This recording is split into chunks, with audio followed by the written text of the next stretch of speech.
And it's like, Paige is already being treated like she's an MVP.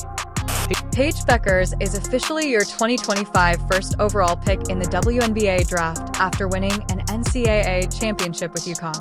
The WNBA couldn't have asked for a better storyline going into this season, but naturally, the media couldn't help but go into full delusion. They're doing everything in their power to convince fans that Paige is going to be the next Caitlin Clark, or at the very least, put her on par with her. Seriously, wait until you hear some of the absurd theories they're coming up. It's crazy, but I have a quick message for anyone out there who actually believes Paige is going to become Caitlin Clark 2.0. The truth is coming, and if you were hoping that Paige Bueckers would step in and immediately duplicate the impact of Caitlin Clark, you're going to be very disappointed because, behind closed doors, WNBA general managers are already discussing what's actually going to happen. They're seeing the truth clearly, and let me tell you, it's not the fantasy the media is pushing. And guess what? I have the receipts to prove it. It's time to dig deep, expose the truth, and put this narrative to rest once and for all. However, if you're sick of the media playing these games, click the like button. With the first pick in the 2025 WNBA draft, the Dallas Wings select Paige Bueckers, University of Connecticut. Since Paige Bueckers was selected first overall in the WNBA draft, people are promoting the idea that she will become the next Caitlin Clark, or at least that she should be. However, the hype train didn't start moving today. Rather, it started building during March Madness. Ever since Paige dropped that incredible 40-piece in the Sweet 16, the comparisons to Caitlin Clark have been coming in fast and furious, and it's fairly easy to shut them down now, just like Mick did flawlessly right here. If you want to say, oh, she had 40 points, yeah, Caitlin's done it like 3 times. And by the way, in 2 of those 3 games, Caitlin also had double-digit assists. By the way, all in wins, all in Elite 8 or Final 4 games, when Paige's was in a Sweet 16 game. But again, there's this weird inverse relationship the media constantly tries to force between Paige Bueckers and Caitlin Clark. They're either artificially inflating Paige or deliberately trying to chip away at Caitlin to make Paige look better. For instance, we saw this clearly in that recent Guardian article, which essentially argued the reason Paige isn't getting the Caitlin Clark treatment isn't because they're 2 completely different types of players, which I'll get into in a bit, but because Paige is more vocal about social activism, something they claim Caitlin's fans supposedly don't appreciate. Then you have Nancy Armour from USA Today describing Paige Bueckers as a transformative player similar to Caitlin and lecturing Caitlin's fans to not elevate Caitlin by tearing others down, insisting that credit must always be shared. Yet it's deeply ironic because those same media voices are the ones who consistently try to diminish Caitlin to lift other players. I've covered in previous videos the innumerable instances in which Caitlin supporters were subjected to unjust criticism, and the persistent implication that Caitlin receives preferential treatment solely due to her race are demeaning and blatantly untrue. Additionally, there are instances where ESPN casually compares Paige's draft viewership figures to the 2023 draft, ignoring the 2024 Caitlin Clark draft entirely. Most viewed WNBA draft of all time with an average of 1.25 million viewers with a peak of 1.46 million viewers, up 119% versus 2023. And I know what the question may be, 2022. Well, Ben, just out of curiosity, because we're all curious around here, right? We all want to be well informed. What is it compared to the 2024 draft? Well, thank you guys for asking. I appreciate that. Here we go. It's down 49%. Why in the world would ESPN purposefully omit the record-breaking 2024 numbers? They want Paige Bueckers to seem as revolutionary as Caitlin, and you can accomplish that by contrasting her with Caitlin's historically significant influence behind closed doors. League insiders are fully aware of what's happening. Paige Bueckers is undoubtedly very talented, but she is not even close to Caitlin Clark. In fact, a recent report that included frank behind-the-scenes interviews with WNBA general managers made it abundantly evident that while they respect Paige Bueckers and acknowledge her talent, they are aware that she is not nearly as good as Caitlin Clark. It's really hard to impact the game as a rookie. One GM said, what Caitlin did last year was so special, unique. Paige is a special player. I think she'll be a good player this year, but I'm not expecting a Caitlin unfair bar to set? Yes, obviously. There shouldn't even be any controversy over this. No matter how hard some in the media or a league try to position Paige Bueckers as the next Caitlyn, it's just not happening. Paige is incredibly talented, but she's not Caitlin Clark, and here's the thing. We don't even need to guess or speculate anymore because the numbers are already in, and they leave no doubt. Anyone with eyes and, to be honest, a functioning brain can see that Caitlin Clark is operating on a completely different level. She's simply on another planet in terms of her impact, star power, and ability to elevate women's basketball as a whole. But with such star power on those teams, it's really no surprise they're atop the list for the most games available for you to check out on a national scale. The Fever, they lead the league with 41 games here, followed by the Aces 33, the champion Liberty at 32. Turn on your TV at practically any time, and chances are you'll see Caitlin Clark emerge from raucous, sold-out crowds to put this into perspective.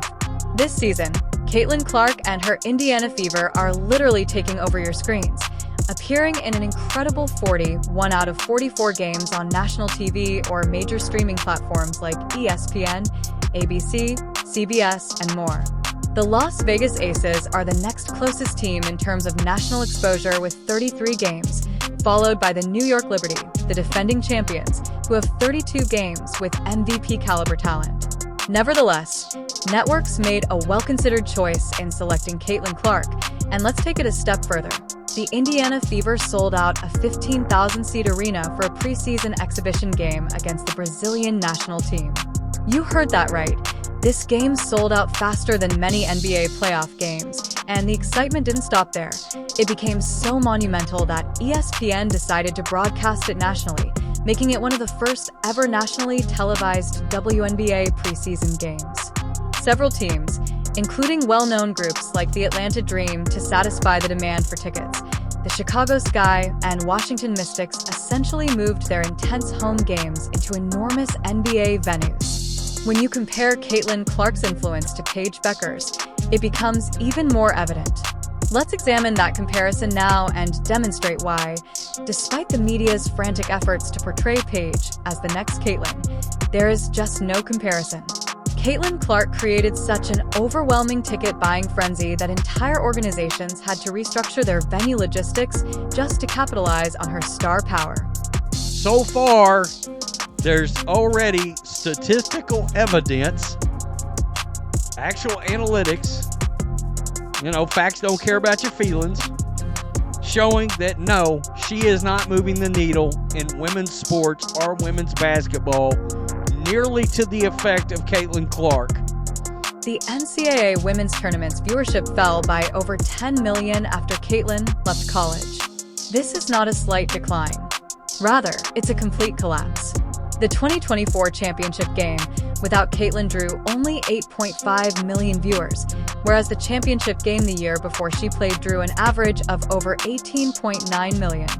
When Paige Bueckers signed a 3-year contract with Unrivaled, some media figures immediately hailed it as revolutionary for the league, implying it would significantly increase women's basketball viewership.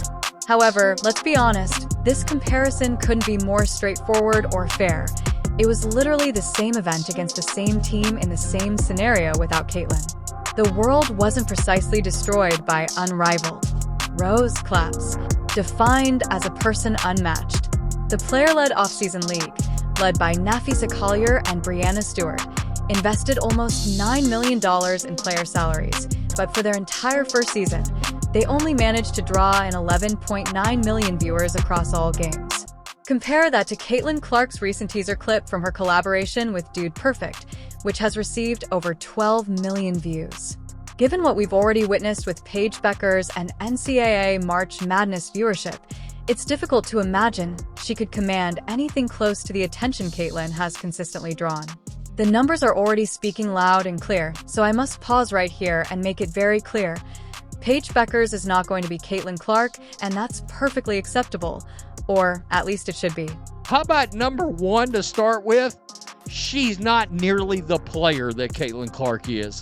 Although Paige had a tremendous collegiate career and is unquestionably a fantastic player, she was never Caitlin Clark in the first place, and that's okay too. They're just not the same player they were, and they never needed to be, and statistics can be deceiving or at least don't always provide the whole picture.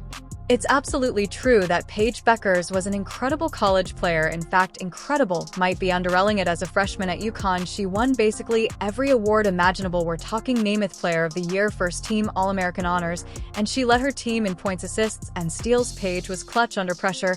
She had a silky smooth jumper, and her court vision was exceptional. She was, and still is, unquestionably legit. Nobody is doubting Paige Bueckers' talent or accomplishments, but here's the thing: sometimes you can have two players who are both undeniably great, but one of them simply has that extra something special, that elusive star quality that goes beyond stats and wins. It's the kind of intangible magnetism that captures the imagination, fills arenas, and makes people who've never watched a game tune in. Caitlin Clark is exactly that kind of player. Paige Bueckers, as outstanding as she is, simply doesn't possess that same highlight reel explosiveness that Caitlin has brought to basketball. Paige is an excellent basketball player, but Caitlin Clark, she's something we've truly never seen before.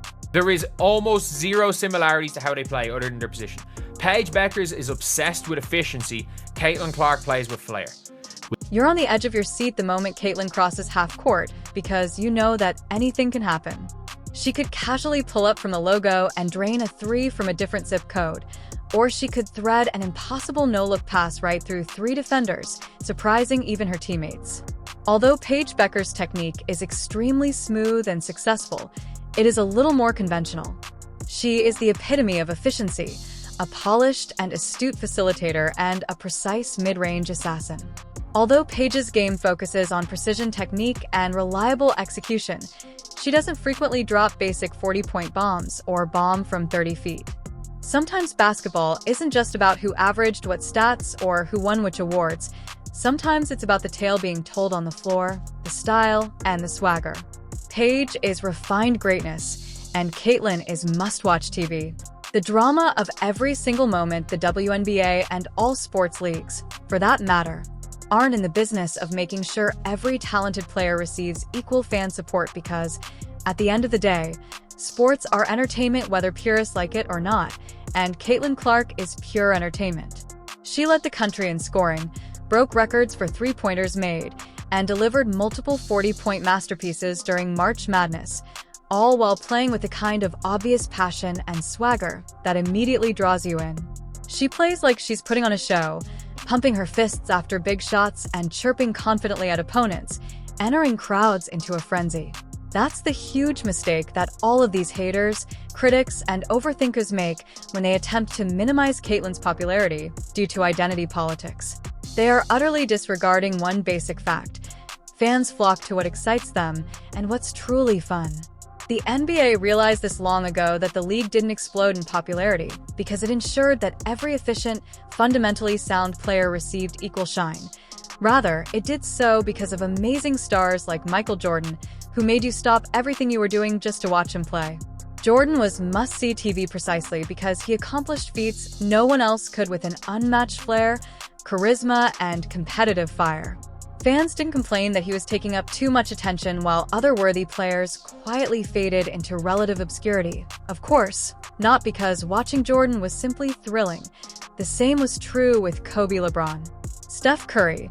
Regardless of their background or identity, they were magnetic and had that special something that draws viewers in. Caitlin brought exactly that kind of electricity to the women's game. She delivers entertainment, excitement, and spectacle in a way that very few, if any, have ever matched in women's basketball. And guess what?